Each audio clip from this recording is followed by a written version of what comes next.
Israel ने कुछ दिन पहले ही अपनी आजादी की 73वीं वर्षगांठ मनाया है। इजराइल और भारत में एक समानता ये भी है कि दोनों देश को थोड़े अंतराल पर ही आजादी मिली, लेकिन असमानता इतनी है कि भारत अभी जहां आत्मनिर्भर की बात कर रहा है तो इजराइल आज पूरी दुनिया में एक सेल्फ डिपेंडेंट कंट्री बन चुका है। इजराइल का क्षेत्रफल भारत के किसी हरियाणा या मणिपुर जैसे राज्यों से भी कम ही होगा, लेकिन इसके बाद भी आज वो न केवल पूरी तरह आत्मनिर्भर है बल्कि सुपर पावर भी है। इजराइल की यहाँ तक पहुँचने की कहानी काफी कुछ सीखने को मौका भी देती है। पहले विश्व युद्ध के पहले फलस्तीन ऑटोमन साम्राज्य का एक जिला था। पहले विश्व युद्ध में ऑटोमन साम्राज्य को ब्रिटेन और उसके सहयोगियों से हार का सामना करना पड़ा। इसके बाद वो ब्रिटेन के कंट्रोल में आ गया। हालांकि ये काफी जटिल स्थिति थी। इस इलाके में अरबी रहते थे और लंबे समय यहूदी ऐतिहासिक आधार पर इस इलाके पर अपना दावा करते थे और यहाँ रहना चाहते थे। यहूदियों का कहना था कि इस इलाके में उनका हजारों सालों से ऐतिहासिक और धार्मिक संबंध रहा है। 20वीं शताब्दी में शुरुआत में हजारों यहूदी दुनिया भर से इजराइल बनने से पहले इस इलाके में आने लगे। ये ऐसा समय था जब यहूदियों को यूरोप और रूस में यातनाएं सहनी पड़ रही थी। नाजियों ने जब 40 के दशक में यहूदियों पर घोर अत्याचार किया तो उनका बड़े पैमाने पर जर्मनी से इस इलाके में पलायन हुआ। दूसरे विश्व युद्ध के बाद ब्रिटेन ने फैसला किया कि अब फलस्तीन इलाके पर संयुक्त राष्ट्र निर्णय करे कि इसे क्या करना है। अब तक यहूदी जोर शोर से इस इलाके को उनका राष्ट्र बनाने की मांग करने लगे थे। संयुक्त राष्ट्र ने फलस्तीन को 2 देशों में बांटने का सुझाव दिया, एक अरब और दूसरा यहूदियों के लिए। अरबियों ने इसे खारिज कर दिया, लेकिन यहूदी नेताओं ने संयुक्त राष्ट्र के प्रस्ताव को स्वीकारते हुए इजराइल की घोषणा कर दी। अमेरिका ने तुरंत इजराइल को मान्यता भी दे दी।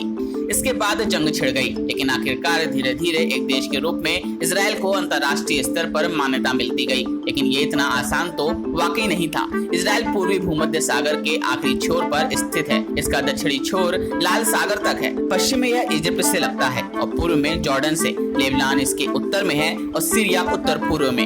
इजराइल की आबादी 85 लाख के आसपास है। यहाँ ना तो ज्यादा खनिज संपदा थी और ना ही उर्वरक मिट्टी भी, ना तेल, ना ही अनुकूल हालात। लेकिन जिस तरह यहूदियों ने इस देश को बदल कर रख दिया और धीरे धीरे हर क्षेत्र में बेहतर बनाया, उसकी मिसाल पूरी दुनिया में दी जाती है। चाहे बात कृषि की हो या फिर साइंस रिसर्च की या फिर सैन्य क्षमता की, इजराइल ने हर किसी को जबरदस्त तरीके से प्रभावित किया है।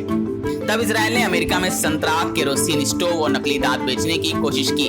तब दुनिया में कहा जाता था कि ये देश कभी भी अपने पैरों पर खड़ा नहीं हो पाएगा, लेकिन आज वो हाईटेक सुपर पावर है। सबसे ज्यादा आधुनिक हथियार बेचता है। दुनिया की दवाइयों के बहुत से पेटेंट उसके पास हैं। वो हर तरह की रिसर्च में बहुत आगे है। वो अपनी जीडीपी का 4.5% खर्च शोध पर करता है। उसने अपने देश में हर सेक्टर में ऐसा सिस्टम तैयार किया है जिसे मिसाल माना जाता है। इजराइल में हर नागरिक के लिए सेना में सेवा देना जरूरी है। चाहे महिला हो या पुरुष, उसे सेना में सेवा देनी ही होती है। इजराइल के तकरीबन सारे ही नेता और प्रधानमंत्री सेना में काम करके ही सत्ता में आए हैं, इसलिए वो सभी इजराइल की सामरिक ताकत पर हमेशा ध्यान भी देते रहते हैं। पश्चिम के देश मध्य पूर्व में एक ठिकाने के रूप में इजराइल को सबसे सुरक्षित देश मानते हैं। 1989 में इजराइल ने अंतरिक्ष में पहला जासूसी उपग्रह छोड़ा। इसके साथ ही वो 8 देशों की खास समूह में शामिल हो गया, जिनके पास स्वतंत्र रूप से उपग्रह प्रक्षेपण की क्षमता है। शुरुआत में कहा जा रहा था कि इजराइल शायद ही इस क्लब में शामिल हो पाए। अब तो वो उपग्रह प्रक्षेपण के मामले में काफी आगे निकल चुका है। कहा जाता है कि दुनिया भर में इजराइल के जासूसी उपग्रह का